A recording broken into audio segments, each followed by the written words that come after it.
Yesu Kristo ashimwe. Nongeye kubaha ikaze mu ijambo ry'Imana. Bibiliya tuyigeze kure. Tugeze mu gitabo cy'umuhanuzi Yesaya. Uyu ni umuhanuzi umwe mu bahanuzi bakuru. Reka dusome mu izina rya Yesu. Igice cya mbere, titire yacyo iravuga ngo Yesaya ahana Abayuda ubugome. Ibyo Yesaya mwene Amosi yeretswe ku ngoma ya Uziya no ku ya Yotamu no ku ya Ahazi no ku ya Yezekiya abami b'Abayuda. Ibyo yerekwaga ku Buyuda no ku b'isi i Yerusalemu ni ibi: umva wajuruwe, tega amatwi nawe wasiwe, kuko Uwiteka avuga ati, nonkeje abana ndabarera, ariko barangomera. Inka imenya nyirayo, n'indogobe imenya urugo rwa shebuja. Abisiraheli bo ntibabizi, ubwoko bwanjye ntibubyitaho. Dore wa bwoko bukora ibyaha we, abantu buzuwemo no gukiranirwa, urubyaro rw'inkozi z'ibibi, abana bonona baretse Uwiteka, basuzuguye Uwera wa Isiraheli, baramuhararuka basubira inyuma. Ni iki gitumye mushaka kugumya gukubitwa muzira gukabya ubugome? Umutwe wose urarwaye, umutima wose urarabye, uhereye mu bworo bw'ikirenge ukageza mu mutwe nta hazima, ahubwo ni inguma n'imibyimba n'ibisebe binuka, bitigeze gukandwa cyangwa gupfukwa, nta nubwo byabobejwe n'amavuta. Igihugu cyanyu ni amatongo, imidugudu yanyu yarahiye, abanyamahanga barabaryana imyaka yanyu. Igihugu kibaye amatongo nk'igishenywe n'abanyamahanga koko. Umukobwa w'i Siyoni asigaye ameze nk'ingando yo mu nzabibu, ameze nk'indaro yo mu murima w'imyungu, ameze nk'umudugudu ugoswe n'ingabo. Iyaba Uwiteka Nyiringabo atadushigarije igice gito cyane cy'abantu barokotse, tuba twarabaye nk'i Sodomu tukamera nk'i Gomora. Nimwumve ijambo ry'Uwiteka, mwa batware b'i Sodomu mwe, mutege amatwi mwumve amategeko y'Imana yacu, mwa bantu b'i Gomora. Ibitambo byanyu bitagira ingano mu ntambira bimaze iki? Niko Uwiteka abaza. Ntazi ibitambo by'amasekurume y'intama byoswa n'urugimbu rw'amatungo abyibushye, kandi sinishimira amaraso y'inka n'ay'abana b'intama cyangwa ay'amasekurume y'ihene. Iyo muza kunshengerera, ninde uba wababwiye ko muza kundibatira urugo? Ntimukongere kuntura amaturo atagira umumaro. Imibavu ni ikizira kuri njye. Imboneko z'amezi n'amasabato no guteranya amateraniro ndabirambiwe. Ibyaha bivanze no guterana kwera bikurweho. Imboneko z'amezi n'iminsi mikuru byanyu mwategetswe, umutima wanjye urabyanga, birananiye, ndushye kubyihanganira. Nimutege ibiganza nzabima amaso, ndetse nimusenga amasengesho menshi sinzayumva. Ibiganza byanyu byuzuye amaraso. Abahugurira guhindukirira Uwiteka ngo bababarirwe. Nimwiyuhagire mwiboneze, mukureho ibyaha byo mu mirimo yanyu biva imbere yanjye, mureke gukora nabi, mwige gukora neza, mushake imanza zitabera, murenganure abarengana, mucire imfubyi urubanza, muburanire abapfakazi. Nimuze tujye inama, niko Uwiteka avuga. Naho ibyaha byanyu byatukura nk'umuhemba, birahinduka umweru bise na shelegi. Naho byatukura tukutuku, birahinduka nk'ubwoya bw'intama bwera. Nimwemera mukumvira, muzarya ibyiza byo mu gihugu. Ariko nimwanga mukagoma, inkota izabarya, kuko akanwa k'Uwiteka ariko kabivuze. Dore ye, umurwa wiringirwaga uhindutse maraya, ahuzuraga imanza zitabera, hakababwamo no gukiranuka, none hasigaye ari ah'abicanyi. Ifeza zawe zihindutse inkamba, vino zawe zibaye umufunguri. Abatware bawe ni abagome n'inshuti z'abajura. Umuntu wese muri bo akunda kugirirwa kandi akurikira impongano. Ntibacira imfubyi imanza, kandi imanza z'abapfakazi ntizibageraho. Nicyo gituma Uwiteka Nyiringabo, umunyambaraga wa Isiraheli, avuga ati, yewe nziruhutsa ntuye abanzi banjye, kandi n'ababisha banjye nzabahora. Nzagushyiraho ukuboko nkukuremo rwose inkamba zawe, nkumaremo icyuma cy'ibati. Nzagarura abacamanza bawe n'abajyanama bawe nk'ubwa mbere. Hanyuma uzitwa umudugudu ukiranuka, umurwa wiringirwa. Siyoni hazacungurwa n'imanza zitabera, kandi abahindutse bo muri yo bazakizwa no gukiranuka. Ariko abacumura n'abanyabyaha bazarimburanwa n'abimura Uwiteka bazatsembwa. Muzakorwa n'isoni z'imirinzi mwifuje, kandi muzamwazwa n'amasambu mwatoranije, kuko muzamera nk'igiti cy'umwera cy'ibibabi birabye, cyangwa nk'isambu itagira amazi. Umunyambaraga azamera nk'ubutumba, kandi umurimo we uzamera nk'igishashi. Bizahira hamwe, kandi ntawe uzabizimya. Yesaya igice cya 2. Ahanurira inzu ya Yakobo ibyiza n'iby'amahoro. Ibyo Yesaya mwene Amosi yeretswe ku Bayuda no ku b'i Yerusalemu mu minsi y'imperuka umusozi Ibyo Yesaya mwene Amosi yeretswe ku Bayuda no ku b'i Yerusalemu mu minsi y'imperuka umusozi wubatsweho inzu y'Uwiteka uzakomerezwa mu mpinga z'imisozi, ushyirwe hejuru usumba iyindi, kandi amahanga yose azawushikira. Amahanga menshi azahaguruka avuga ati, nimuze tuzamuke tujye ku musozi w'Uwiteka, ku nzu y'Imana ya Yakobo, kugira ngo ituyobore inzira zayo tuzigenderemo. Kuko i Siyoni ariho hazava amategeko, i Yerusalemu hagaturuka ijambo ry'Uwiteka. Azacira amahanga imanza, azahana amoko menshi. Inkota zabo bazazicuramo amasuka, n'amacumu bazayacuramo impabuzo. Nta shyanga rizabangurira irindi shyanga inkota, kandi ntabwo bazongera kwiga kurwana. Mwa nzu ya Yakobo mwe, nimuze tugendere mu mucyo w'Uwiteka. Ubwoko bwawe ari bwo nzu ya Yakobo, waburekeshejwe n'uko buzuye imigenzo ivuye iburasirazuba, bakaraguza nk'Abafilisitiya kandi bakifatanya n'abanyamahanga. Igihugu cyabo cyuzuye ifeza n'izahabu, ubutunzi bwabo ntibugira uko bungana, kandi cyuzuye n'amafarashi. Amagare yabo ntagira urugero. Igihugu cyabo cyuzuye ibishushanyo bisengwa, baramya iby'ubukorikori bw'amaboko yabo, intoki zabo ubwabo arizo zabiremye. Uworoheje yikubita hasi, ukomeye akicisha bugufi. Ku bw'ibyo ntubababarire. Injira mu isenga, wihishe mu mukungugu, uhunge igitinyiro cy'Uwiteka n'ubwiza bw'icyubahiro cye. Agasuzuguro k'abantu kazacishwa bugufi, n'ubwibone bw'abantu buzashyirwa hasi. Uwo munsi Uwiteka niwe uzogezwa wenyine, kuko hazaba umunsi w'Uwiteka Nyiringabo wo gutungura ibyibona n'ibigamika byose, n'ikintu cyose cyishyira hejuru bikazacishwa bugufi. Uwo munsi uzaba no ku myerezi miremire y'i Lebanoni yose yishyira hejuru, no ku myera y'i Bashani yose, no ku misozi miremire yose, no ku misozi yose yishyira hejuru, no ku munara muremure wose, no ku nkike yose, no ku nkuge z'itarushishi zose, no ku bishushanyo binezeza byose. Nuko agasuzuguro k'abantu kazashyirwa hasi, n'ubwibone bw'abantu buzacishwa bugufi. Uwo munsi Uwiteka niwe uzogezwa wenyine. Ibigirwamana bizashiraho rwose. Abantu bazinjira mu buvumo bwo mu bitare no mu nzobo zo mu butaka, bahunga igitinyiro cy'Uwiteka n'ubwiza bw'icyubahiro cye.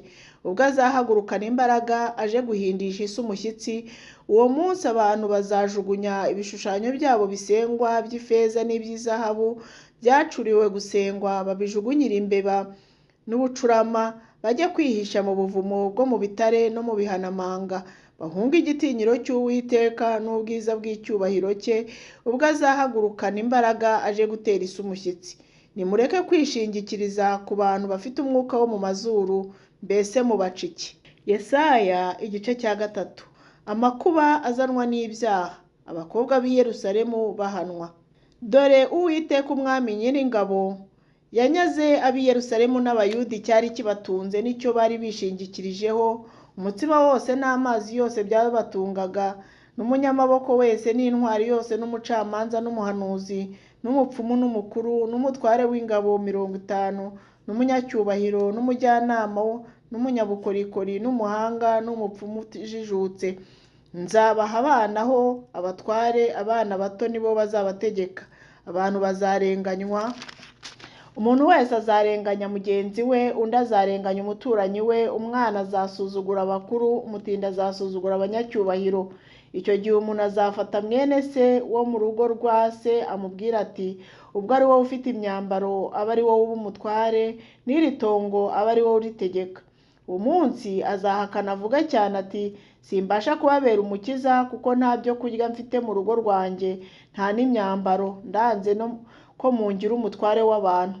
Yerusalemu hararimbutse, n'i Buyuda haraguye, kuko bagomera Uwiteka mu byo bavuga no mu byo bakora, bakarakaza mu maso he bafite icyubahiro.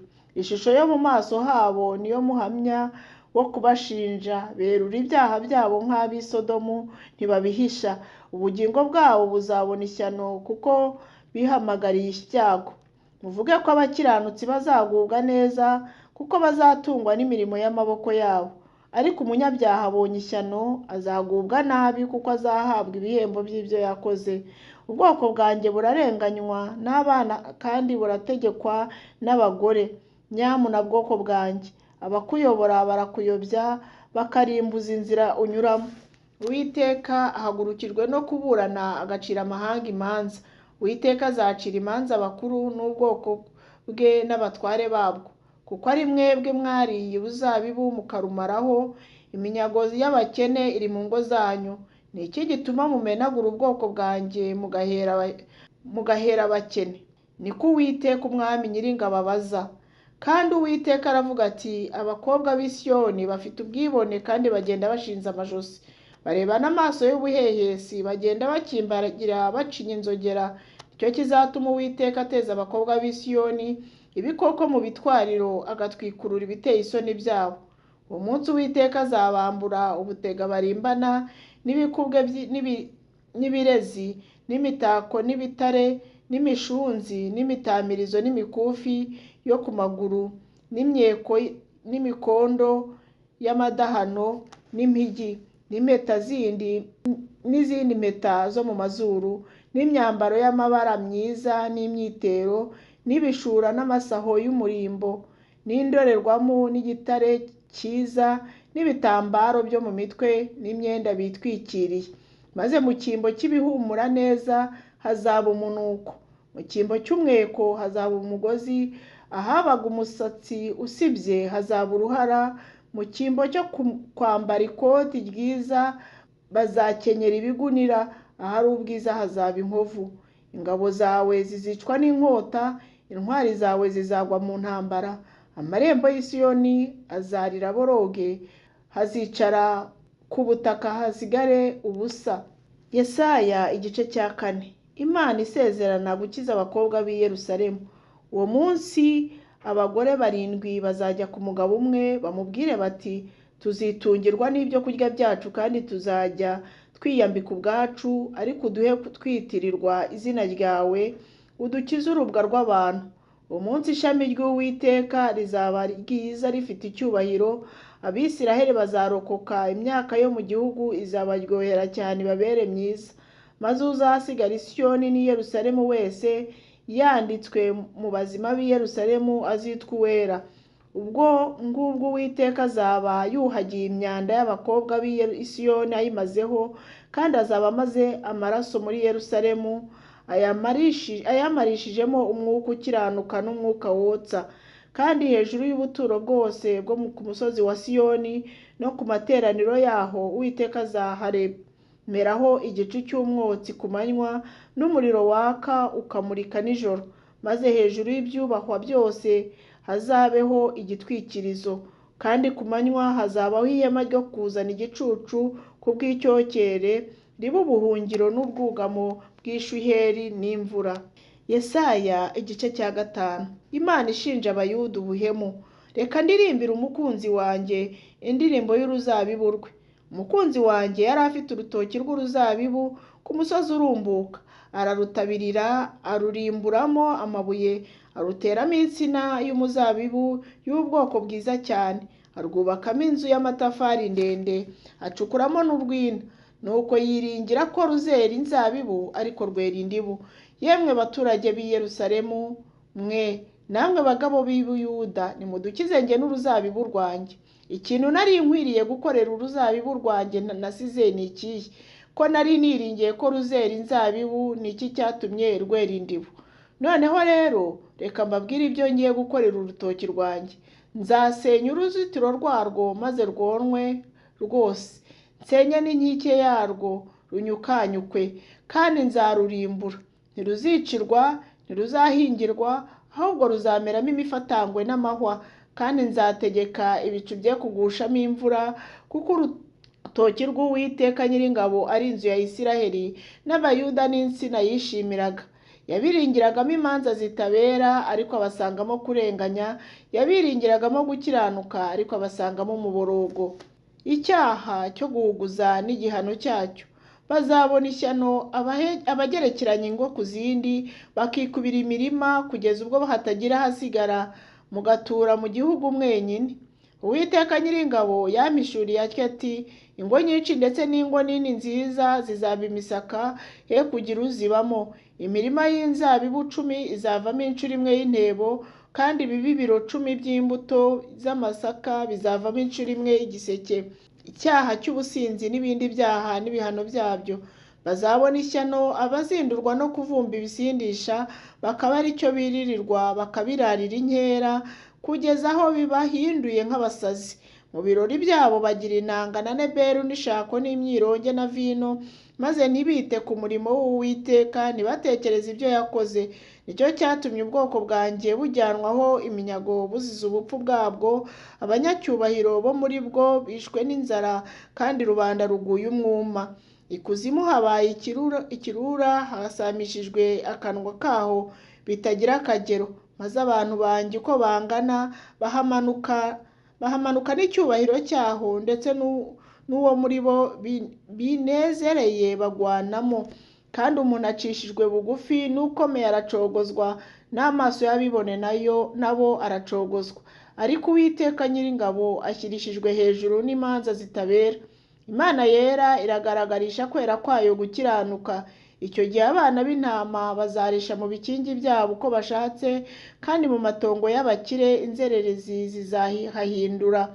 Bazabona ishyano abakururisha gukiranirwa ingeso zabo mbi nk'ukuruza umugozi, bakurura n'icyaha nk'ukurura umurunga w'igare, bakavuga bati, ngaho natebuke agire vuba, umurimo we tuwurebe, n'umugambi w'Uwera wa Isiraheli wigire hano uze tuwumenye. Bazabona ishyano abita ikibi cyiza n'ikiza bakacyita ikibi, umwijima bawushyira mu cyimbo cy'umucyo, n'umucyo bakawushyira mu cyimbo cy'umwijima. Ibisharira babishyira mu cyimbo cy'ibiryohereye, n'ibiryohereye bakabishyira mu cyimbo cy'ibisharira. Bazabona ishyano abiyita abanyabwenge bajijutse. Bazabona ishyano abigira intwari zo kunywa inzoga, bakagira imbaraga zo guturira ibisindisha, bagatsindishiriza abakiranirwa ku bw'impongano, ariko umukiranutsi bakamwima ibyo atsindiye. Nuko rero nk'uko ibirimi by'umuriro bikongora ibitsinsi, kandi nk'uko ubwatsi bwumye buhwama mu muriro, niko igishyitsi cyabo kizaba ikibore, n'uburabyo buzuma butumuke nk'umukungugu, kuko banze amategeko y'Uwiteka Nyiringabo, bagahinyura ijambo ry'Uwera wa Isiraheli. Nicyo gitumye Uwiteka arakarira ubwoko bwe uburakari bukongora nk'umuriro, akabangurira ukuboko kwe kubica. Imisozi igahinda umushyitsi, maze intumbi zabo zikamera nk'ibishingwe binyanyagiye mu mayira. Nyamara uburakari bwe ntiburashira, ahubwo ukuboko kwe kuracyabanguye. Imana ihagurukiriza amahanga ubwoko bwayo. Azamanikira amahanga ya kure ibendera, azabahamagaza ikivugirizo ngo bave ku mpera y'isi. Nabo bazaza n'ingoga bihuta.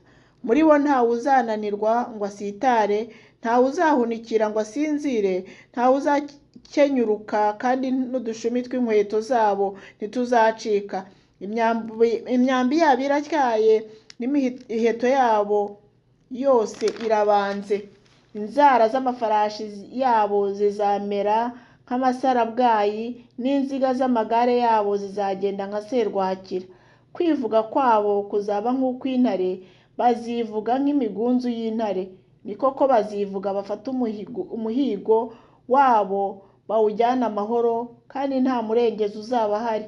Umunsi bazabahoreraho nk'uko inyanja ihorera uyirimo areba imusozi, akabona hari umwijima n'amakuba, kandi umucyo wijimishijwe n'ibicu byaho. Imana ibaha umugisha. Tuzakomeza ejo mu gitabo cya Yesaya n'ubundi. mugire umunsi mwiza, ndabakunda mu izina rya Yesu.